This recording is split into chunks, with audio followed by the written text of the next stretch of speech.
My fellow Nigerians, as your future president and therefore a future commander-in-chief of our nation's armed forces, I absolutely have to comment on the November 11, 2025 viral confrontation between Navy Lieutenant Ahmad Yerima and FCT Minister Wike over a disputed piece of land in Abuja said to belong to a former Chief of Naval Staff, retired Vice Admiral Awal Gambo. After listening to all shades of opinion on the issue, it is very clear to me that Wike was entirely at fault, even if he had evidence, as he claimed, about the illegality of ownership of the land. There are established legal and official channels that should be followed in such instances. To subject any law enforcement officer, especially military officers, to such public humiliation and indignity as Wike did amounts to a gross disregard for the institutional authority of the Nigerian state. By intervening personally to attempt to enforce directives over disputed land, Wike demonstrated extreme disrespect for the tenets of lawful governance. We are a constitutional republic, or at least we aspire to be one.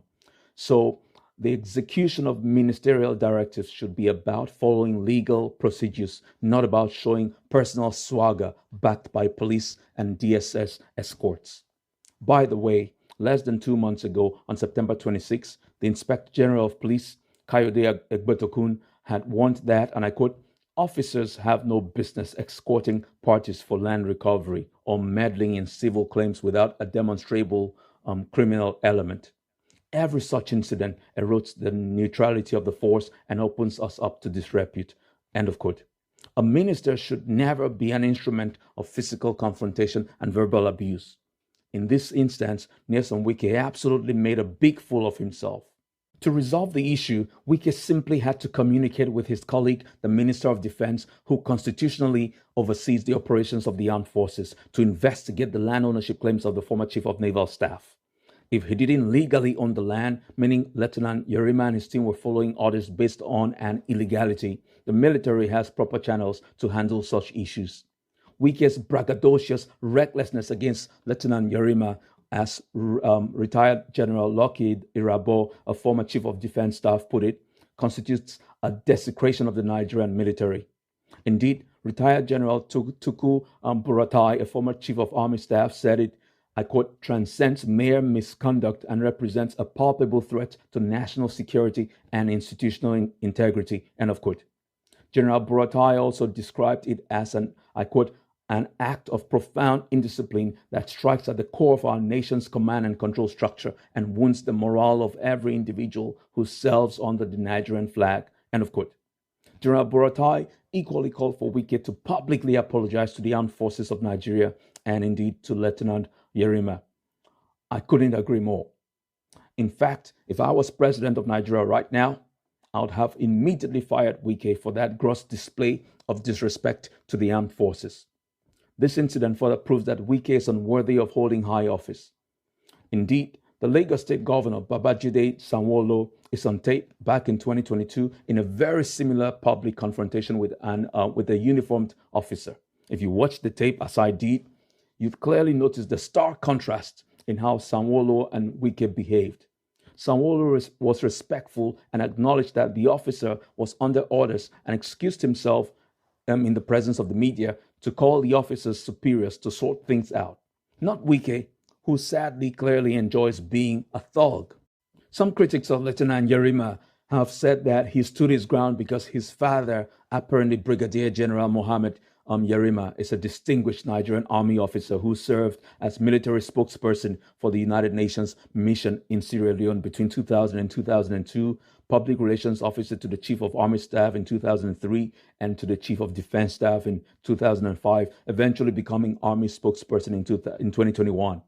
That may well be true, and you cannot blame Lieutenant Yerima for that because he must have been inspired by his dad's illustrious career in military public relations to believe that with similar integrity and hard work, he could rise to the top. Indeed, when Wike verbally abused him, I was particularly pleased to see him boast about having integrity.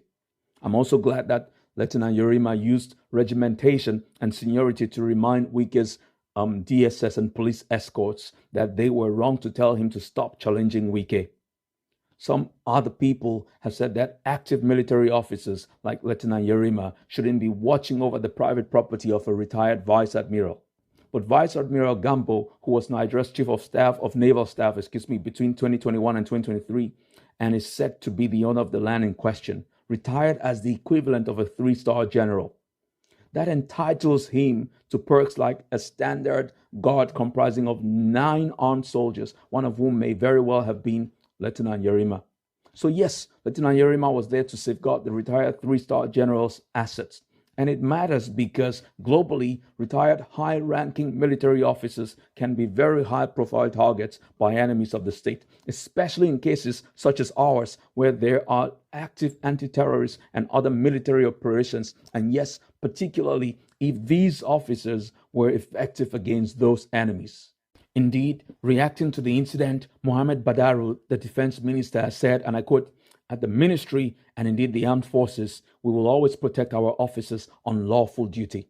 So we will not allow anything to happen to him," meaning to Lieutenant Yerima, insofar as he is doing his job, and he is doing his job greatly well, end of quote. Similarly, Bello Matawale, the Minister of State for Defense, in a media interview said, and I quote, "The FCT Minister, Wike, was not supposed to approach the young officer like that. He's our colleague. Even if there's an issue, he should have contacted us first. What the soldier did was correct because he was trained to follow due process. He acted respectfully and deserves appreciation for that," end of quote.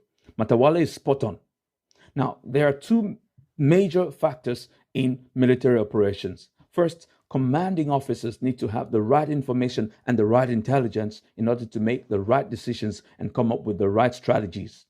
Second, those under their command must follow and execute the orders they are given all the time, no questions asked. So what Lieutenant Yerima did was display his commitment to following orders to the letter, and that is what we must encourage in our military officers. As a future president, I will trust the judgment of my military chiefs and advisors, but I will also insist that our troops are sufficiently trained to be disciplined and loyal and to follow all orders given to them by their commanding officers and superiors. That is why today I want to announce that when I indeed become president, I will be very glad to appoint Lieutenant Ahmad Yerima as our Chief of Naval Staff and even as Chief of Defense Staff. May God bless the armed forces of our beloved country, Nigeria, and may God bless our beloved Federal Republic of Nigeria.